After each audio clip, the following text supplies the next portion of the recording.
সম্মানিত মাছ চাষি, আমরা কার্প জাতীয় মাছের বড় মাছ চাষ করি, যে কারণে রেনু কিংবা ছোট পোনা আসলে ফেলা হয় না। তাই ব্যাগে করে অক্সিজেন দিয়ে যেভাবে মাছটা নিয়ে আসা হয়, এই মাছটা কিভাবে ফেলতে হয় এটা এর আগে আমি ভিডিওতে দেখাইনি। আজকে দেখুন আমরা কিভাবে ব্যাগ থেকে, অক্সিজেন করা ব্যাগ থেকে মাছ পুকুরে ফেলি, এটা দেখাবো এবং কিভাবে ফেললে মাছটা সুন্দরভাবে পানিতে অ্যাডজাস্ট হবে সেটাই দেখাতে যাচ্ছি।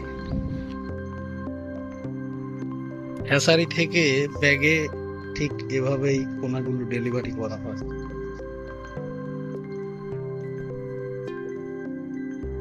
দেশি ট্যাংরা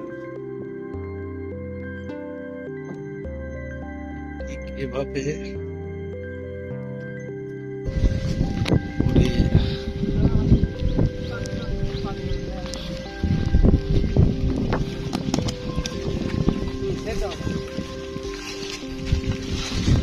পুকুরের পাড়ে বস্তাগুলোতে পোনা, এই যে আমাদের রবিউল আর জিলিম ভাই পোনাগুলো পানিতে অ্যাডজাস্ট করছে। পানি আসলে বাইরের পানি ব্যাগে যখন প্রবেশ করাবেন সরাসরি না করিয়ে ঠিক এভাবে আস্তে আস্তে পানি দিবেন, পানির মধ্যে রাখবেন।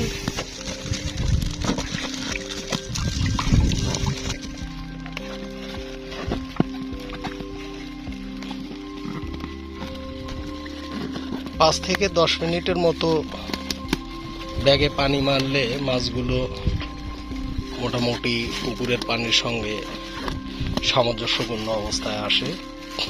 আর ঠিক সামঞ্জস্যপূর্ণ অবস্থায় আসলেই পোনাটা তখন পানিতে ছাড়তে হবে। বেশ পোনাগুলো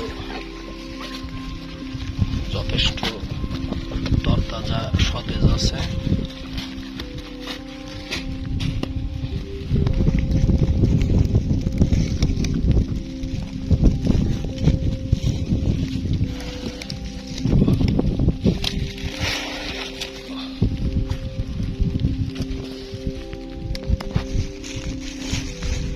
যা হোক চাষি ভাই, পোনা মাছ ঠিক এভাবেই ফেলবেন। এভাবে ফেললে আশা করা যায় পোনার ক্ষয়ক্ষতি হবে না। পোনাটা রোডে নিয়ে আসার সময় একটু সাবধানতা অবলম্বন করবেন।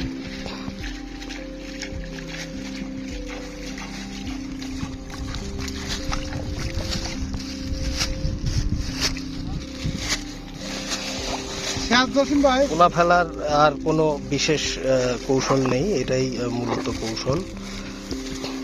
পানিটা অ্যাডজাস্ট করা গুরুত্বপূর্ণ। পানিটা যদি অ্যাডজাস্ট হয়ে যায় তাহলে এখন পোনাটা ফেলতে পারেন। রবিউল একটা ব্যাগ ছাড়ো আস্তে আস্তে। এই দেখুন ঢেলে দিচ্ছে, মাছগুলো একদম তরতাজা।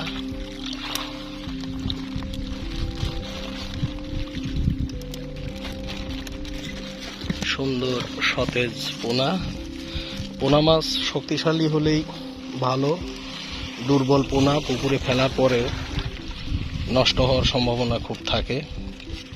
তাই সব সময় পোনা দেখে শুনে বুঝে নিয়ে আসবেন যেন ভুল না হয়। ক্ষয়ক্ষতি হলে চাষির নিজেরই হয়, তাই সাবধান।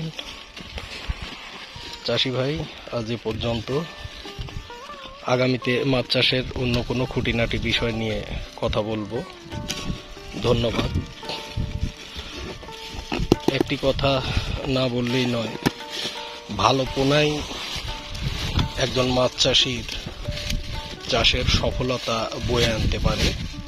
তাই সব সময় পোনা কিনবেন ভালো জায়গা থেকে, ভালো পোনা, যাতে ভালো একটা চাষ করতে পারেন। ধন্যবাদ চাষি।